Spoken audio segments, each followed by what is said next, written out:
BRS party Congress party లోపాయకారి ఒప్పందం విషయంలో చర్చ జరుగుతున్న సందర్భంలో ఇవాళ కుల గణనను పట్టుకొచ్చి ఇలా ప్రజల దృష్టి మళ్లించే ప్రయత్నం కాంగ్రెస్ పార్టీ చేస్తున్నది.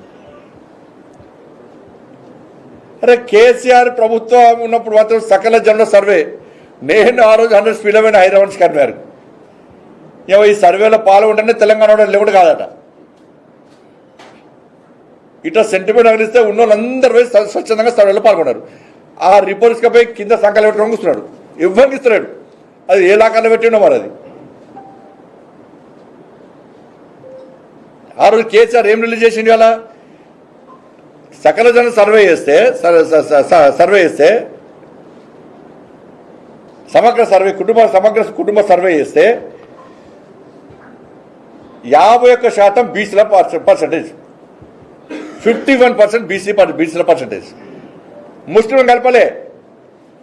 కానీ రేవంత్ రెడ్డి సర్కారు చేస్తే బీసీల సంఖ్య పెరిగాల తగ్గి 46% వచ్చింది. తగ్గించిండు.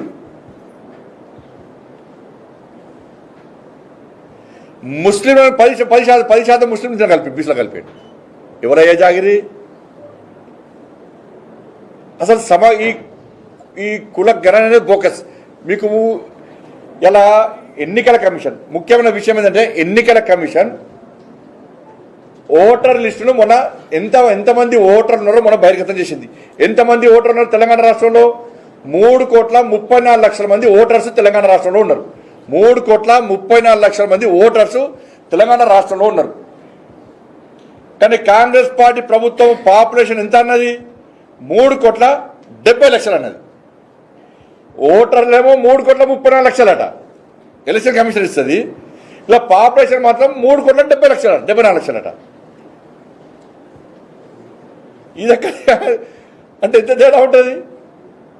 అంటే మిగతా జనం ఏడమేరు. ఇలా మేధావి వర్గం కానీ నిపుణులు కానీ వాళ్ళు ఏం అంచనా వేస్తున్నారు? తెలంగాణ రాష్ట్ర జనాభా ఇప్పుడున్న పరిస్థితి ప్రకారము 4,30,00,000 ఉండాలి. 4,30,00,000 జనాభా ఉండాలి. ఏ రేషియో ప్రకారం?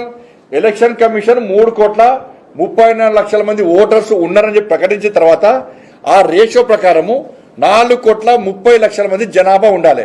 మరి కాంగ్రెస్ పార్టీ ప్రభుత్వం 3,70,00,000 అంటుంది. మిగతా 60,00,000 ఏడవేరు సంపేసిందా కాంగ్రెస్ పార్టీ ప్రభుత్వం? మిగతా 60,00,000 మంది ఏడుకు వేరు. అరే ఓటర్లు 3,30,00,000 ఉంటారు. జనాభా 3,70,00,000 ఉంటారా? ఇది ఎక్కడి సర్వే మీది? 10% ముస్లిం బీసీలు కలిపి అయ్యే జాగిరా మీ తాత జాగిరా? ఎట్లా కలుపుతారు బీసీల ముస్లింలను? ఏ బీసీ సంఘం ఒప్పుకున్నది? అలా ఏమైనా బీసీ సంఘాలు? ఏ ప్రభుత్వానికి అడుగులు మొక్కుతారు బీసీ సంఘాలు? ఇలా